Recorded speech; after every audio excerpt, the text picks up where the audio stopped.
the Utah Jazz. And I know a lot of people were kind of freaked out yesterday with what was going on with the Jazz. And I must have gotten 50 tweets yesterday saying, what are the Jazz doing? Oh my God, it's unbelievable. They haven't done a thing. And I say to that, au contraire, mon frere, I actually think yesterday was one of the biggest days. I think it's not too much to say in the history of this franchise, but certainly within the last 10 years. When you look at the moves the Jazz made yesterday, the decisions that were announced yesterday, names like Eric Paschall, names like Juancho Hernan-Gomez no longer on the team, Trent Forrest no longer on the team. When you look at the trade of Royce ONeale to the Brooklyn Nets for a first-round pick, every day I will trade Royce ONeale for a first-round pick. Yesterday was a very good day. The Jazz are under for the yesterday, by the way, just so you understand, was the last day of the 2021-2022 NBA season. So if you were under the salary cap luxury tax limit yesterday, you didn't pay luxury tax. With all of those moves, the Jazz were under the luxury tax. They will not be paying luxury tax. That's a win in itself. Then turn around and know you added a first-round pick. You have got all the flexibility financially, roster-wise. You have a pick as an asset now that you can flip and immediately trade that. You have all the assets that you need. You have all the space that you need. You have all the flexibility that you need to go and do any deal that you want to do.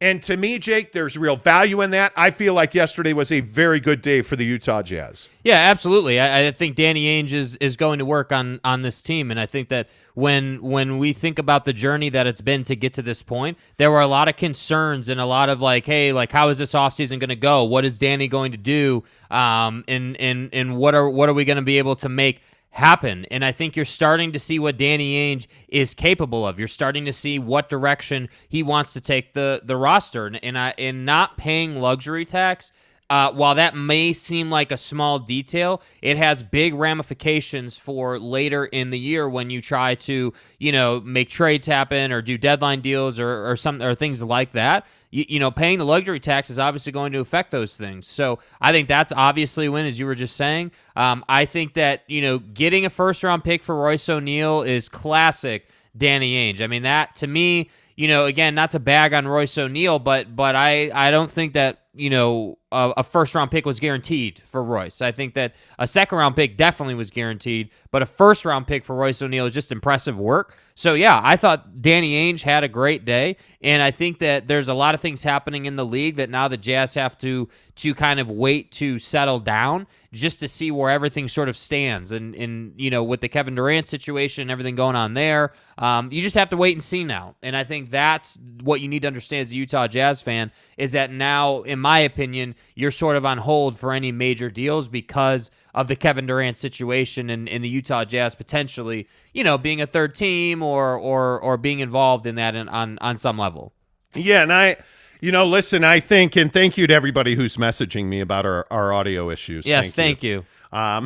We do appreciate that. I think yesterday was a great day. I really do, and I think that you were able to pull all of this off yesterday was fantastic, because obviously there's a lot of trades happening. And I think one of the things, and we're going to talk a lot more about Kevin Durant coming up, but one of the things we know for sure is the NBA is on hold right now. Everybody's waiting to see, and a lot of teams are positioning themselves to get in line, if you will, to gather assets, to gather cap space, to hold their water, to try and make a run at trading for Kevin Durant. Now, obviously, the Utah Jazz are likely not doing that. I think they should. If the Utah Jazz haven't called on Kevin Durant, they're crazy. But I think, again, you're now in a place that you can do kind of whatever you want. You have the guys, I think, that are in demand. Obviously, Rudy Gobert, Bojan Bogdanovic, Jordan Clarkson. I think it's almost a mandatory move to offload Mike Conley's contract. You can do all of that now because you're under the cap. You can get involved in a sign-and trade, let's say. You can do anything you want. So I think if you're a Jazz fan and you're a little impatient, You just need to take a step back and understand, especially with this Kevin Durant situation, nothing is likely to happen quickly because the teams that you're talking to about, for instance, a Rudy Gobert, if you're talking to Atlanta about Rudy Gobert, I would imagine Atlanta has called Brooklyn and said, hey, what can we do here? I would imagine that a team like the Chicago Bulls has called Brooklyn to say, hey, what can we do here?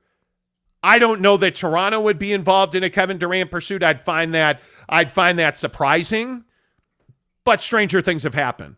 My point in all of this is, what I'm telling you, things are not going to move quickly until Kevin Durant gets moved. Until that Brooklyn situation gets worked out, I think the NBA is going to come to not a halt. I think you're going to see things are going to slow down significantly. So now most of the NBA, and I think including the Utah Jazz, from what I've been told, everybody's going to take a breath and kind of reevaluate where they are. Yesterday was a history-making day. We saw the 3 largest contracts in the history of the NBA were handed out yesterday. The Kevin Durant situation, I mean, just all of these things that were announced. Yesterday was a foundationally forming day in the NBA and the way business gets done. And that includes the Jazz. So I think if you're a Utah Jazz fan, I think you should feel very good. Let's get some of your comments in here. I'm going to move past the original ones with the sound. And again, we appreciate it. Let's see. Rudy Sanchez, good morning, Chewie, says, morning, fellas. Good for the Jazz to get a first-round pick and not have to take back salary in the ONeil trade. Totally agree. Yep. Totally agree. And by the way, knowing what we know now, I'm a little surprised that Brooklyn was willing to give up a first-round pick to get Royce ONeale. I'm a little surprised by that. Now, on the flip side, obviously, I think they're probably going to get, 3 to 6, 3 to 8 by some accounts of first-round picks and pick swaps with teams for Kevin Durant. So, I mean, you traded somebody else's first-round pick, essentially, that you'd acquired. Mm-hmm. So we'll see exactly how all that shakes out. But, yeah, absolutely, I am willing to give up a first-round or to get a first-round pick for Royce ONeale, no doubt. Caleb, good morning to you, my friend. Braden McLean says, well, the silence is better than static. Well, at least, we've, sometimes you just got to reset the thing. Yeah, it is what it is, right? Some of the comments during the audio issues this morning were funny. BB says, love the hands. We need to learn sign language. Lorenzo Miranda says, hold up a sign. It is what it is. Yeah. It is what it is. Better. Okay, good. I appreciate that. Yeah, thank you. David Humes says, let's go. Yeah, let's go. Brandon McLean says, bye-bye, Royce. Was the first rounder worth it? Is it to get a better price from another team? I think that's hugely part of this. They're going to flip that first-round pick. This league is not built anymore, in my opinion, by keeping your first-round picks, drafting guys, and developing them. I don't. You can't tell me right now if they could. Are you telling me that the Orlando Magic wouldn't trade Paolo Banchero to get Kevin Durant right now? Yeah. Are you kidding me? Yeah, absolutely they would. So, yeah, I think you're going to flip that. No doubt about that. I think yesterday was a great day. I really do. Jesus Christ destroys atheism. Mm-hmm. He says, Utah sent Royce ONeale to Brooklyn for a first-round pick that's a good start. Flip that for a better defender. Also, Utah is very interested in Gary Trent Jr. I saw on Bleacher Report. Well, I mean, where did you hear about Gary Trent Jr. first? Come on, man. Just on some hacks podcast. Come on, man. Right? Travis Berg, good morning to you. I will message you my top secret Jazz informant. Okay, that's cool. Your top secret Jazz informant. Okay. Okay. Tanner Plummer says, what do the Nets see in buckets so miss that they gave up a first-round pick for him? I think they needed perimeter defense. Yeah. And Royce is a capable perimeter defender. I mean, that was one of their biggest weaknesses. Defense was a problem for them. Yeah, so. Casey Finlinson buckets for a first round. I'll take that. Yeah. Absolutely. No doubt about that.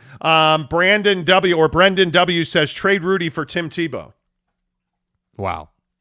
I wonder how Tim Tebow's jump shot is. Yeah. Hopefully it's a little better than a spiral, Hopefully it's a little better than his blocking technique at tight end. Yeah. Brett Robbins says, Tanner, I believe they did that before Kyrie and Durant requested to bounce. Well, first, I would say Kyrie requested to bounce weeks ago. Yeah. I think Kevin Durant and Joe Tsai, the owner of the Brooklyn Nets, have been talking for weeks. So, I mean, as soon as the Kyrie thing happened, I think there's no doubt that Kevin and Joe Tsai started talking. Yeah, absolutely. So, unlike the USC UCLA situation, this was not some shocking move for Joe Tsai. I mean, and we'll talk about KD coming up because I think there's a huge amount in that. Jesus Christ Destroys Atheism says Dallas signed JaVale McGee to a 3-year deal and Jalen Brunson signed with New York. Mm-hmm. Okay, cool. Thanks for the ticker update.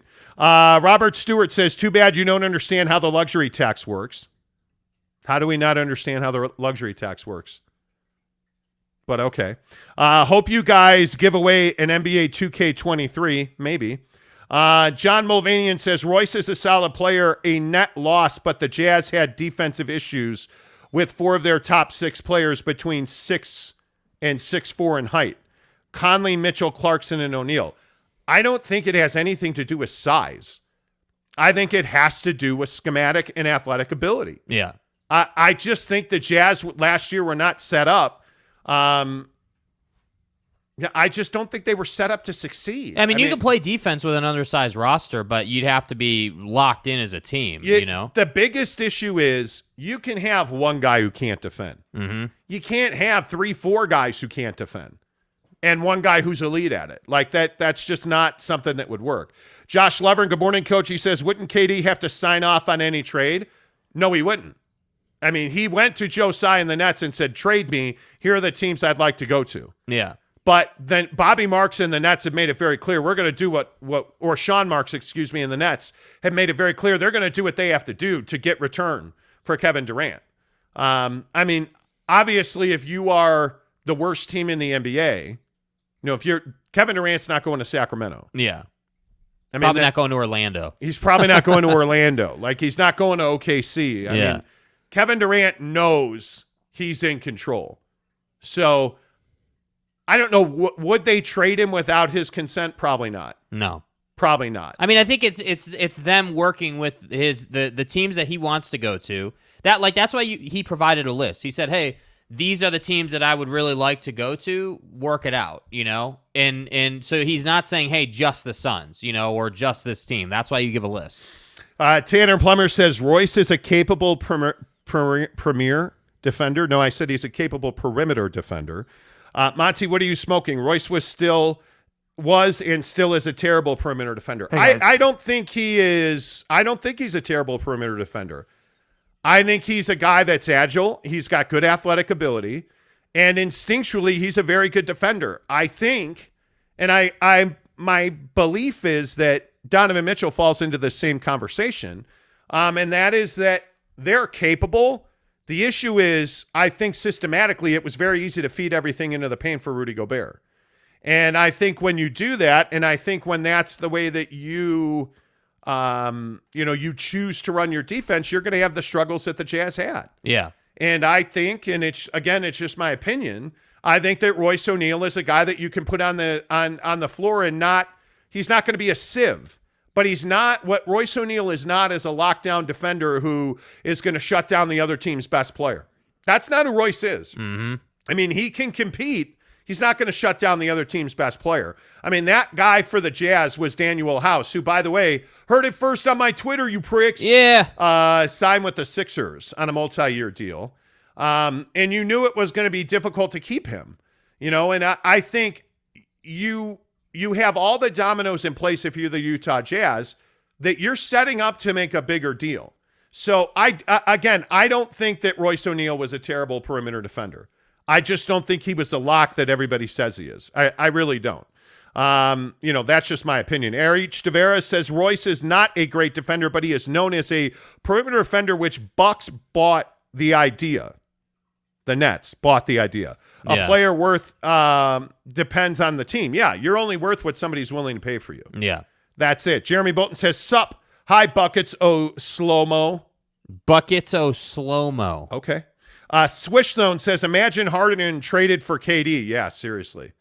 Could you imagine that? Yeah, well, and I think the Ben Simmons situation is really fascinating too, with everything that's happened now and everything that he's gone through. Now to have this whole thing kind of burned down, it'll be really interesting to see like whether he is a Brooklyn Net when the season starts, or whether they trade him, or whatever may happen with Ben Simmons, because this is a guy that can still play at a high level. I think everybody agrees on that, but I think what we also agree on is that he works within a certain sect of rules as far as your roster is concerned, meaning that the other 4 guys on the floor need to be really good at scoring for Ben Simmons to be able to be a lethal player. So with the Brooklyn setup, he would have been in a perfect situation.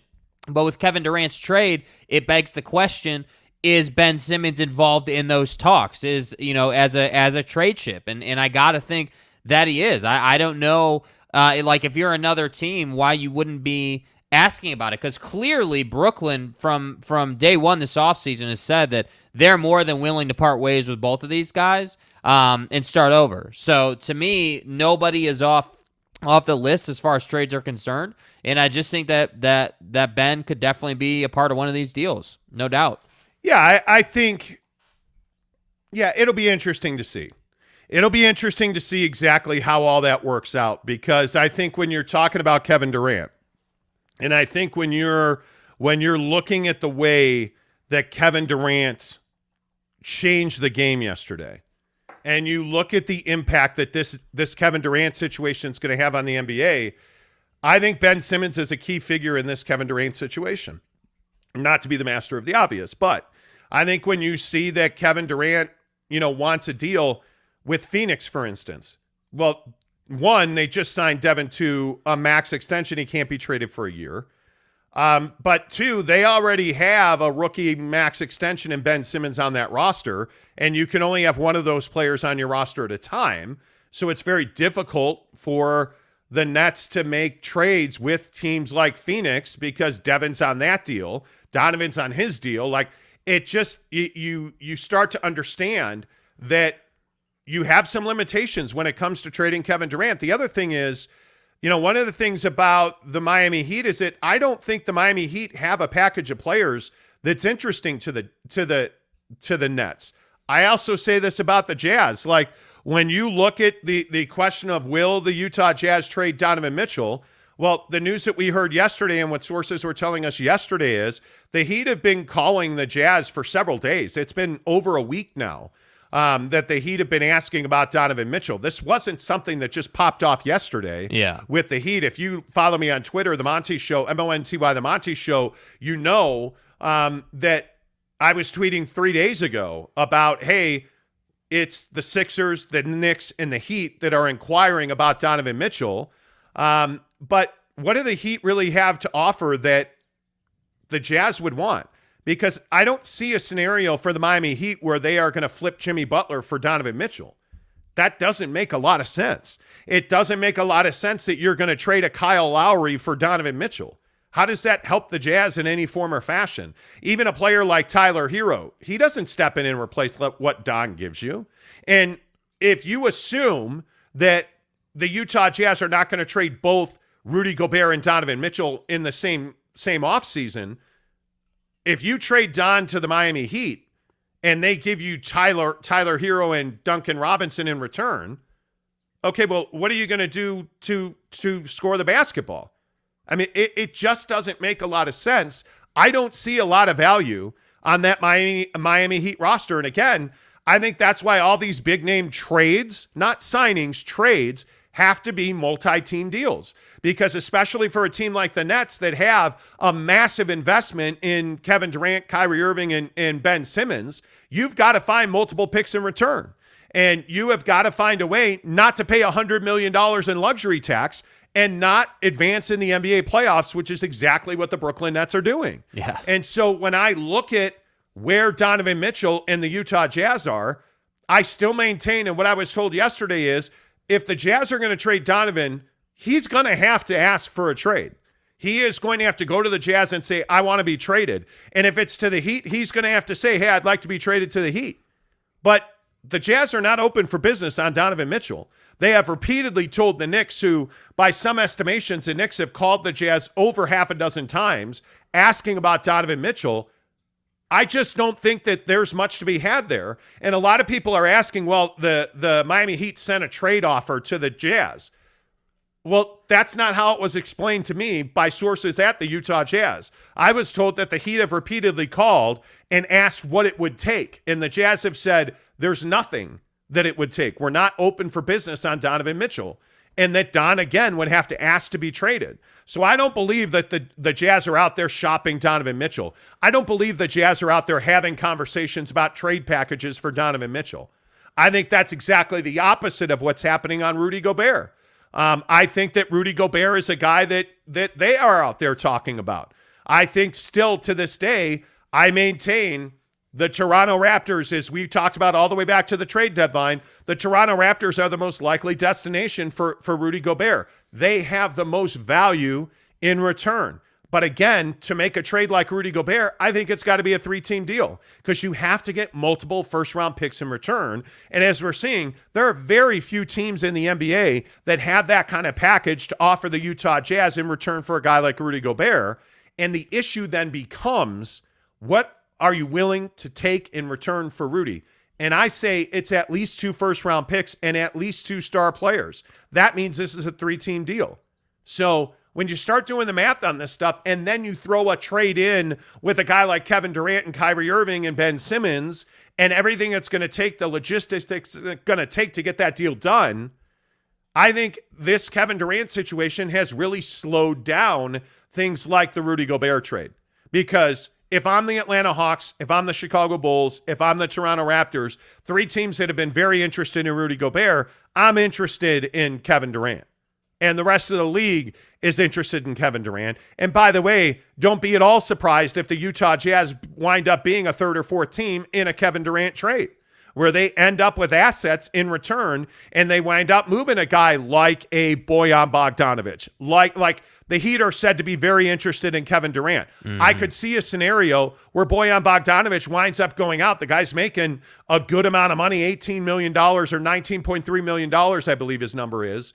You can see a scenario where Bojan Bogdanovic winds up going out in that trade. I think it makes a heck of a lot of sense, Jake. So I just think now it becomes a process, and you're kind of playing a waiting game. Yeah, well, and how many times is a guy like Kevin Durant going to be available in the league? And that's what I think is really what needs to be understood. I mean, Kevin Durant is, by most people's estimations, the best player in the NBA right now. So the fact that he's available basically is a hard stop for everyone in the league. All right, this totally changes the dynamic in the offseason, and you can't tell me that teams weren't preparing for this. You can't tell me that teams on some level weren't ready for this. So that's why I say, that's why I say don't be at all surprised about, hey, things are going to slow down a minute while Kevin Durant's deal gets sorted out. And then once that happens, then guys like Danny Ainge around the league can look around the league and say, okay, what's left in the wake of the Kevin Durant situation? What does Brooklyn have? What do the other teams have? What can we do?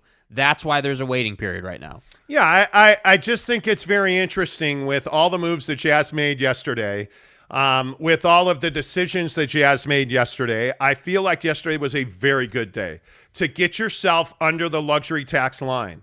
I think is huge. To be under the luxury tax on day one of the NBA league year is massive. I mean, it just gives you so much more flexibility.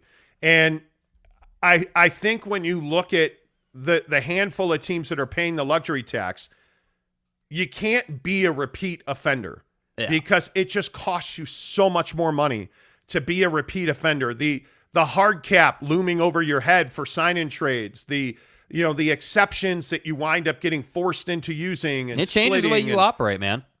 Being under the luxury tax on day one of the league year is it's huge. It was a big win for the Utah Jazz yesterday. I think it was a great day. All right, let's get some of your comments in here. We really appreciate you guys being here. Thank you so much. I know that we have a lot of new listeners to the show. Aaliyah and Kel says, what about Ben Simmons alongside Donnie as a big point guard that can defend? I think that works. I mean, I think I've long been somebody who believes that Ben Simmons has far more use than we saw in Philadelphia.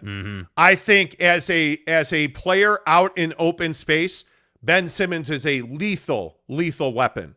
He's a guy that can run the floor, and we've seen this here at Vivint Arena where, he's dunking on Rudy, and he's getting to the basket routinely, and Ben Simmons is a handful when he's running downhill on the break. He's a handful when he's attacking the basket. The other thing not a lot of people talk about Ben Simmons, he's a great drive and kick player. The one thing that he does not do is shoot the ball well. Yeah. And I think that the mental collapse that he had in that playoff moment in Philly, that's my biggest question. I don't worry about the back injury. I don't worry about his lack of ability to shoot the ball. I worry about Ben Simmons' mental health on two fronts. One, he's a human being. He was clearly tortured by what happened to him in Philly, and at the end, how the Philly situation impacted his mental health. I maintain we do not do enough in this country to help people who battle depression, anxiety, bipolar disorder type ailments. And Ben Simmons very clearly has had dark days. I want to make sure that he's healthy off the floor. There's a lot of me that just doesn't care if he plays basketball again. But from a basketball perspective, Ben Simmons is an elite defender. Ben Simmons is a guy that you can put on Kevin Durant and say, limit him. And Ben Simmons will do that job. Ben Simmons is a guy that you can put at the elbow and say, attack the basket. Ben Simmons is a guy that you can design a play with 7 seconds to go and say, hey, get the ball to Ben Simmons, be in the corner. He's going to drive and kick to you in the corner because he's so good at finishing. The team will collapse on him and you'll be open for a three. Yeah. I would love Ben Simmons in this offense. The issue is he's making a hell of a lot of money. And I don't see how, unless you offload Rudy Gobert's contract, that you're able to go and get him. But you know what, Aaliyah and Kel? I actually absolutely agree with you that Ben Simmons is a good fit on this team. He is the kind of player that you need. I wish he could shoot.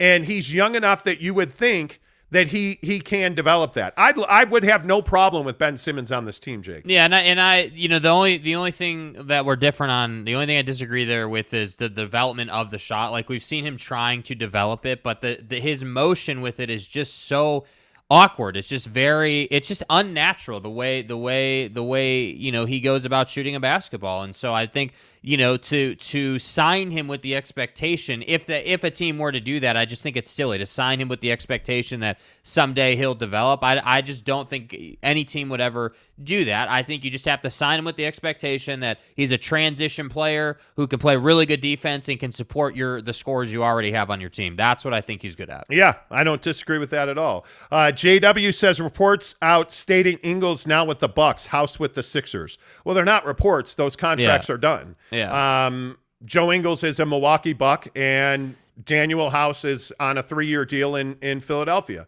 Daniel House got paid by the Jazz. He rehabbed his image. He rehabbed his belief around the league, his perception, and your value is what people perceive you to be.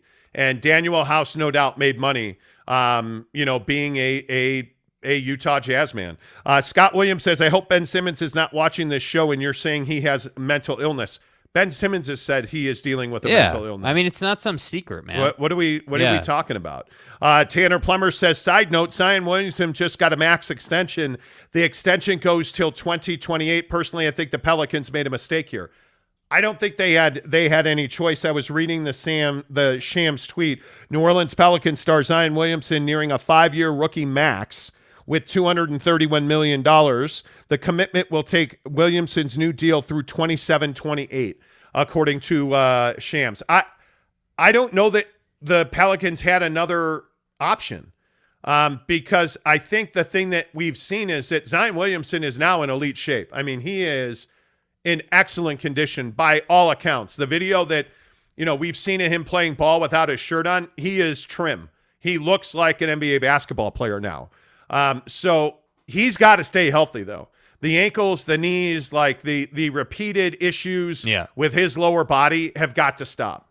And he's a guy who's not always been dedicated. And the question now becomes, hey, Zion, what's your brand? Because you're not selling that many shoes for Nike. You're somebody that's been accused of being unprofessional and out of shape. Well, now we just handed you over $200 million.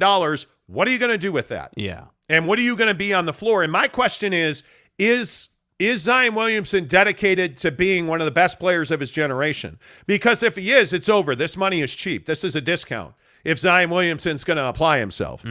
I don't know that you can say that. He's got to stop talking. He's got to get his ass out on the floor and do the job. Yeah, and my biggest issue with the Zion situation is, once again, he's another guy that can't shoot the basketball. Like, I mean, he has a better shot than, Giannis per se. But he's improving. I mean, he may be improving, but he's not. I would not have paid Zion Williamson. I don't think he's worth the money. I would have traded him. I don't think he's earned traded it. him. That's my biggest problem. I don't think he's earned it, and you've changed this roster enough where you don't need him now. Well, he certainly has not earned it. Yeah. I would agree with you on that. He just hasn't played enough to earn it.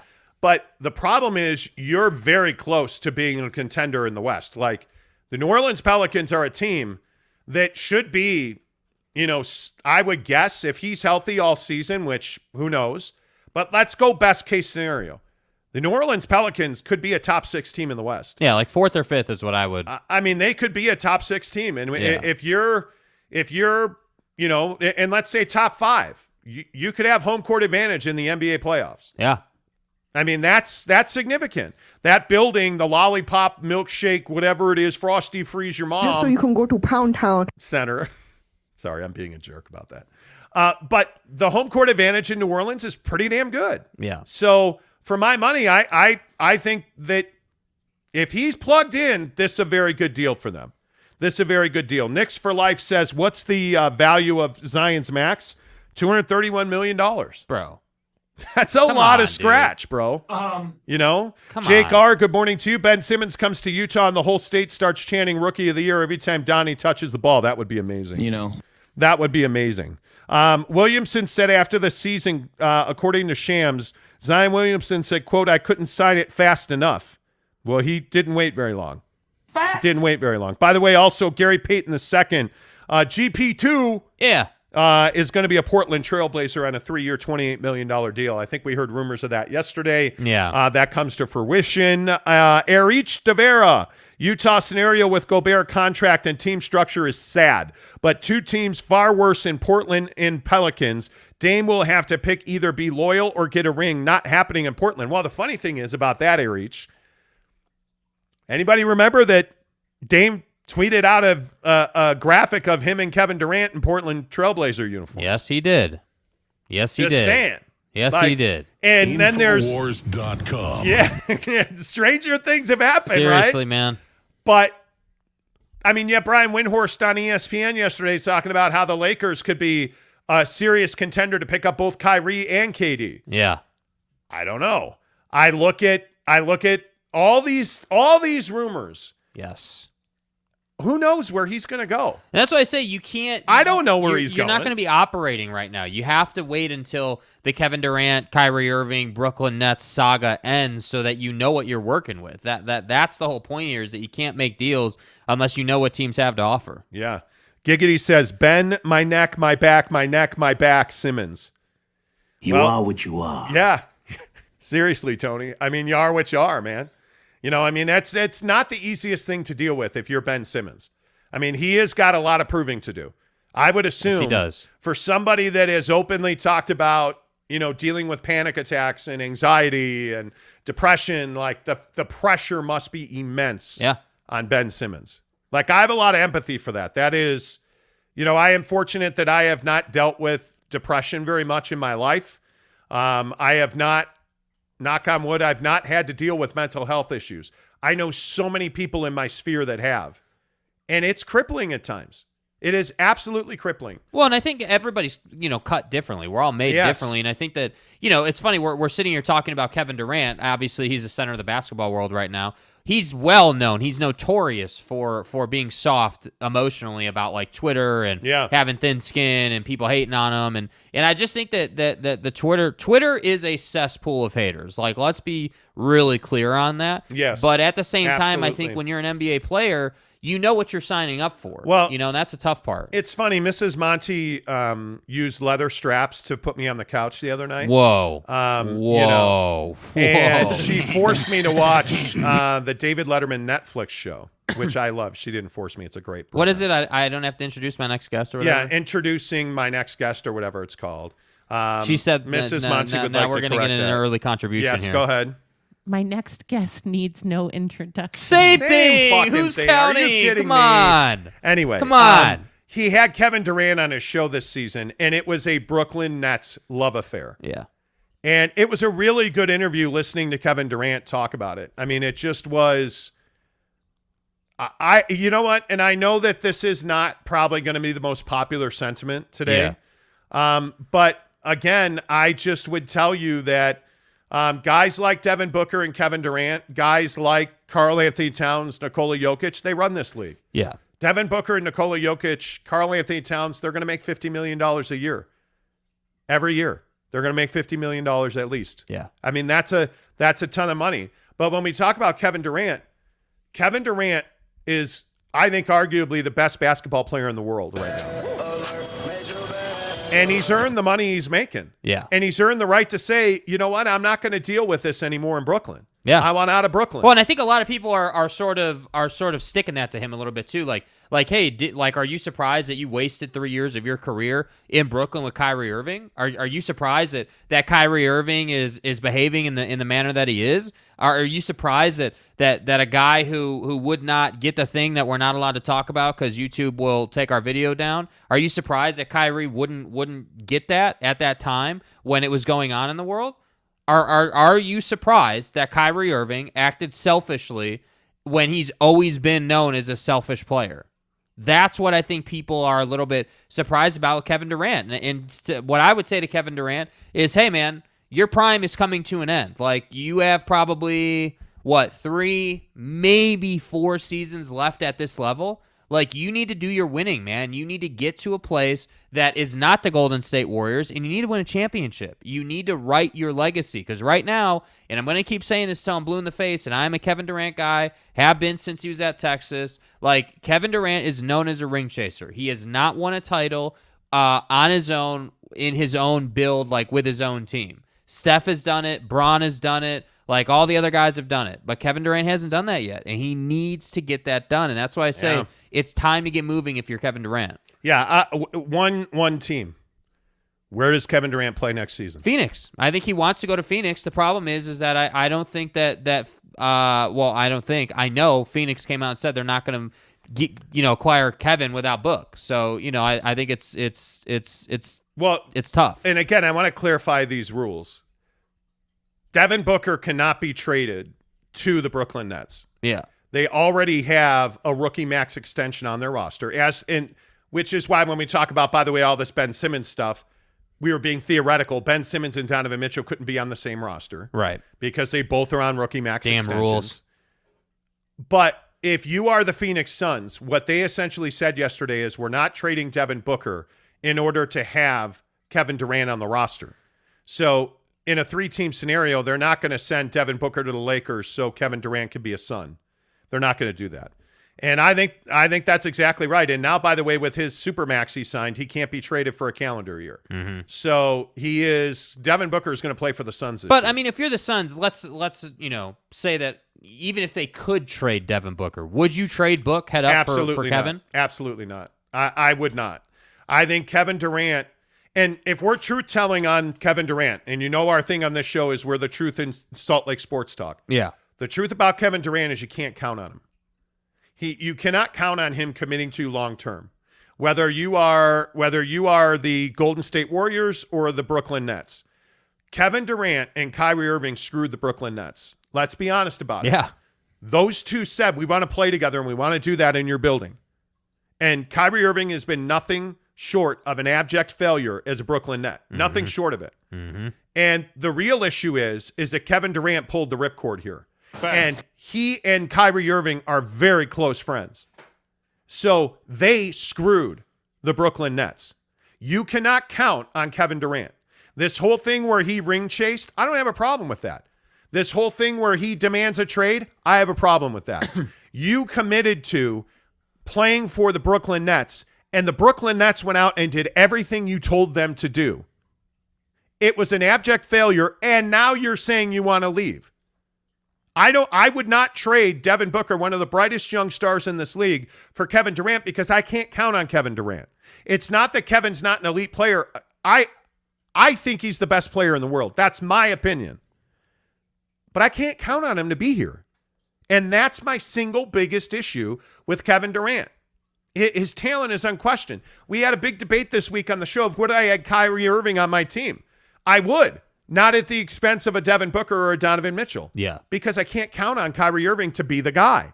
Why is Kyrie Irving trying so hard to force his way back to LA? Because he doesn't have to be the guy in LA, right? This whole thing imploded because Kyrie Irving wouldn't get the shot that we can't talk about on this show. And it caused resentment in that locker room. And by some accounts, that's why James Harden's no longer in Brooklyn. And you can say a lot of things about James Harden. He played on one leg in the playoffs. He tried his level best to make it work in Brooklyn, and it just didn't work. Now, is his reputation intact? No, certainly not. But what did James Harden do? James Harden opted out of his deal to give Philly flexibility. And in my mind, what Kyrie Irving did is trash. Like opting in and saying, okay, we'll see you in the fall. Like, screw you, man. Like, you're like, Mr. fucking vaccination genius, scientific expert, you fucking that's asshole. the truth. That's what he is. I mean, that's the truth. What he is. My point in all of this is a players' league. But when you ask me if I would trade Kevin Durant for my best young player, no, I would not. Because I don't know that Kevin Durant will be there in 2 years. It's a great point. That's the biggest issue. And a guy like Devin Booker, in my mind, again, for those of you that are new to the show, I'm a huge Devin Booker fan. I'm a big believer. My basketball philosophy is, hey, I'm a fan of players, not teams. Right. I grew up in Chicago. I'm a huge Chicago Bulls fan. But my guy's Devin Booker. I think he's one of the best young players in basketball. I love watching him play. I wouldn't trade him for Kevin Durant. I don't know what it would take for me to trade Devin Booker. I really don't. I that's why I value Don so much. I don't know what it would take for me to trade Donovan Mitchell. I honestly do not.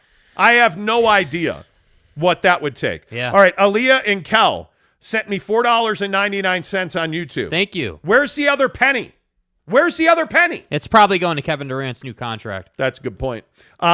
Sending you guys a free agency bag. Discover you guys last week and here live for the first time. Much love. Thank you guys. Thank you. I appreciate that so much. And I do appreciate the tip. I'm kidding with you. But thank you so much for the tip. You know, if you don't know how this works, there's a little $ at the bottom of the screen. You can always send us tips. It means your comment gets read first and put on the screen. And as soon as you do that, we always leave that for you. So we appreciate that. Knicks for Life says, Kawhi Leonard is my favorite player in the league. He leads his team to rings. Wish he could stay healthy. Yeah. I mean, the Joe Does Ingles, he even play basketball anymore? I'm not sure because I haven't seen any Kawhi Leonard on a basketball court in 2 years. Well, he's playing 1-on-1 and 4-on-4 pickup. So, wow.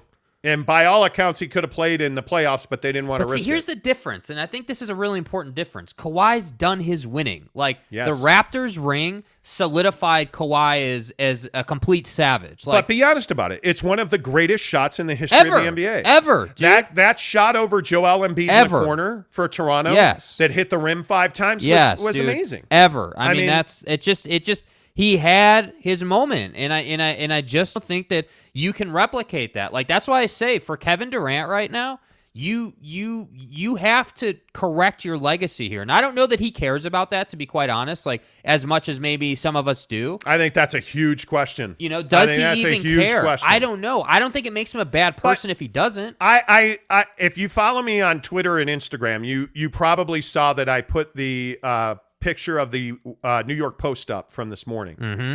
And they're crushing him today. Yeah. And the thing that I say about that is Kevin Durant doesn't care what you think. Mm-hmm. And the moment in this life that you start acting on your passion and you start making decisions based on what you think is best and not based on what other people think, you're going to live a much happier, freer, more confident, successful existence. Yeah. And Kevin Durant is doing that, and I think it's great. Alex Chacon, good morning to you. Wouldn't teaming KD and Book together be the point of the Suns trading for KD? You would think so, but the other question is, what are the Phoenix Suns capable of, willing to give up? Well, you know what I think they're willing to give up? I think they're willing to give up Mikal Bridges. I think they're willing to give up Cam Johnson. I think I was told yesterday point blank that the Nets have no interest in DeAndre Ayton. And by the way, that'd be a sign-in trade, and what would that do? Well, that'd hard cap the Nets. So I don't think that that's even an option. Yeah. My feeling is that it's going to take 4 first-round picks, Mikal Bridges, Cam Johnson, and another player Dude. to get that done. And I think that's a lot to give up, but if I'm the Suns, I would do that. And by the way, if you're the Suns, this group of guys has already shown you they can't win a championship. I mean, they've been there and they failed. Now, it was their first one, so you got to, I mean, there's definitely, some of that, but I just think that you can't, you just can't say no to the opportunity to have Kevin Durant, Devin Booker, and Chris Paul on the same team. Yeah. You just can't. You just won't do that. Yep. Big Mac says, beat a broken Warriors super team. Well, certainly. That's so flawed, though. I mean, I don't know. I think when you look at the history of that Warriors team, Kawhi Leonard beat but it doesn't matter that the Lakers won in the bubble. They won in the bubble. They're NBA champions. Yeah. I don't think you can go back and revise history like that. I think that's tough. Tanner says, should we add Luka and Jokic be added to the team, Jeremy? I must have missed what he said. Jeremy Bolton says, besides Zion and Harden, who else we adding to the first team All-NBA Fat Team? CJ Miles? CJ tends to run thick. I don't think you add Jokic. I certainly don't. I mean, Jokic is in really good shape. Jokic is dad bod, dude. Yeah, but he's in good shape. He's not fat, but he's also not ripped. Yeah, he's in plenty fine shape to do what he needs to do. Clearly. Yeah, I don't know who else the other big bodies. All NBA first team fat ass is gonna be Zion, Luka. But Bobby Portis has that. Bobby Portis had that rear end, trailer hitch and stuff. 18-wheeler, Okay, let's move on. Ariel Tavares says, Kawhi has done the dream team, has done the dream of every clutch. 3-2-1 clock fade away, 3 versus best player. Oh, yes, yeah. dude. Absolutely. Yes. For the win! Yes, how many times have we done that at Mazda Fitness? Are you kidding me? I mean, every kid in their driveway does that. Come on. Jeremy says, they're close for sure. Jokic definitely would have been 2 or 3 years ago. Yeah, then he went through the body transformation. Yeah. CJ Miles was skinny fat, John Mulvaney, that's the nice thing about Rudy and Mitchell. They both are pretty durable. Ooh, I don't know. Is Don durable? He misses a lot of time, and even when he doesn't miss time, he plays injured often. Yes, he does. With the ankle, and Rudy's had knee issues, and I think Rudy's been pretty durable. Yeah, he has. He's played a lot of ball, dude. Except the games that matter most against Dallas. So Well, that was a statement game. Yeah. I mean, I think he set out to prove a point. Yeah. But I don't love that guys like Don are always playing injured. Mm-hmm. I really don't. J-Dog Uploads says, shoes shake my day. Hey, man. Heat, fire, Yeah, dude. It is what it is. Josh Lovren says, KD was finals MVP for Golden State. I think that's a big omission in the general KD bashing. He was the best player on that team that year. Kevin Durant's the best player on pretty much every team he plays for. Yeah. And I think that's why there's a lot of that, Coach. I don't disagree with that. I mean, I think a lot of people forget that he was a very good player on a very good team. And let's not forget, Draymond just came out and admitted they don't beat the Cavs that 1 year without him. So, yeah. I mean, Yeah. Alex Chacon says they got a first for Royce. Can Danny get the same for Conley? Boy, that'd be a miracle. That'd be a miracle. That's Brett tough. says no because his contract is too big, so they won't give a first for a $20 million player. Yeah, I agree. Absolutely. Tanner Plummer says, is dad bod the same as being fat, though? It is not. Not even close. Not even close. Come on. All-NBA first-team fat ass is funny. It is. That's funny. That's right off. That's some of my best material. Hula Billy says Bruce Brown or TJ Warren would be nice on this team. TJ Warren's hurt too much. Yeah. He just can't play because he's never healthy. Bruce Brown would be a nice contributor. Bruce Brown would be a nice pickup for this team. Yeah. If you slide Bruce Brown into Royce's spot, I'm good. Yeah, that's I'm cool. good. I'm good, all right, make sure you give us a like. I see that there's almost 300 people on the show today. Please give us a thumbs up and a like. We really appreciate that. It helps the show grow. One Round Left sends us $2. What's up, my man? Good to see you. He says, I still believe a tank isn't necessary. Do you? The Utah Jazz should absolutely not be tanking, and they're not. And they're not. And I've had this exact conversation, One Round Left, with my Jazz guy. And he said very clearly, this team needs a roster reconstruction. That is very different than a tank. Yeah. And what they're doing is they're going to build around Don. And that's why I think, again, not to keep belaboring the Rudy Gobert trade point, Toronto makes a hell of a lot of sense. If you get OG Anunoby and Gary Trent Jr., and I know we've talked about that trade for months and months. Yeah. If you get Gary Trent Jr. and OG Anunoby, that's a really good start to replacing what you lose in Rudy. You also would have money to go and add further depth. The thing when you talk about tanking is getting rid of everybody. They're not doing that.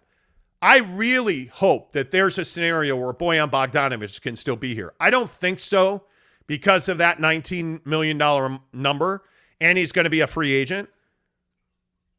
I would love to see Bojan be on this team for one more year. Yeah. Because I think he brings everything he doesn't do with lateral movement and athleticism.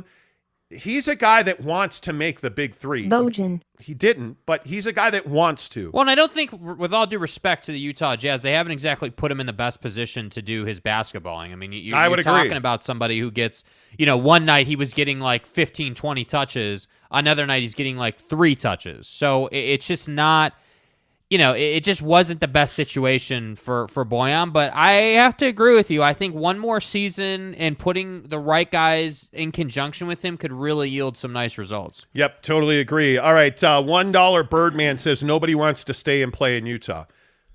It's hard to argue with that when you see a lot of guys, being traded. But I think this group of guys loves being in Utah. I do. I think Donovan Mitchell, we need to stop this thing where Donovan Mitchell's demanding a trade. Yeah. Because I have been told repeatedly he has never demanded a trade. Never. And this situation with Miami, as I talked about, and again, I will just report the things that I was told yesterday, is that Miami has inquired about Donovan Mitchell. I am unaware that they have put a specific trade offer forward. Somebody sent me a tweet of something or somebody that said that they had, sent a trade package. That might well have been. The only team I know that sent a specific package is the New York Knicks. Mm-hmm. And they didn't even consider it. And the Jazz yesterday, again, told me that Miami, New York, and Philadelphia have called, and they have been aggressive about it.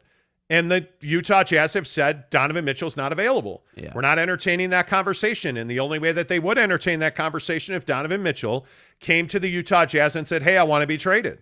And he has not done that. So there is no reason to believe that Don will do that. And I think when we talk about whether or not guys want to be here and whether or not guys want to be in Utah, I think there's some truth to that, but I think it's largely overblown. Right. Every professional athlete that I know, and I know dozens that love it here, every professional athlete I know loves being in Utah.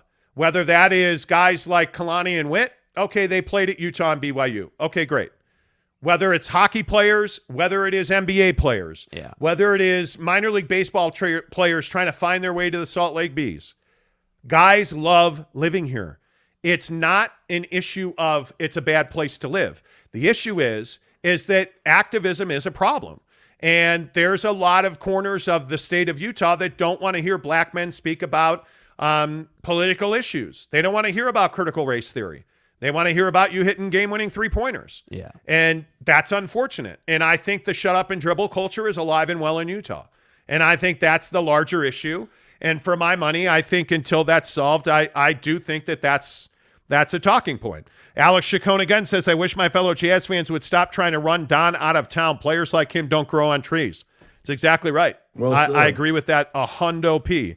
Aaliyah and Cal said, how much would the prime Kobe's, LeBrons, and Jordans make on max deals? Oh, my God. Kobe would be $60 million plus. Could you imagine? I mean, the whatever the highest available contract is, he'd be making it. Yeah. I mean, Michael Jordan, well, I think in his day, he did. Yeah, I think Michael Jordan's golden parachute was $30 million. His final year with the Bulls. And in that time, that was your $50, $60 million number. Yeah. Nick Yak says, tanking before the season started, how the F stupid. Yeah, it is.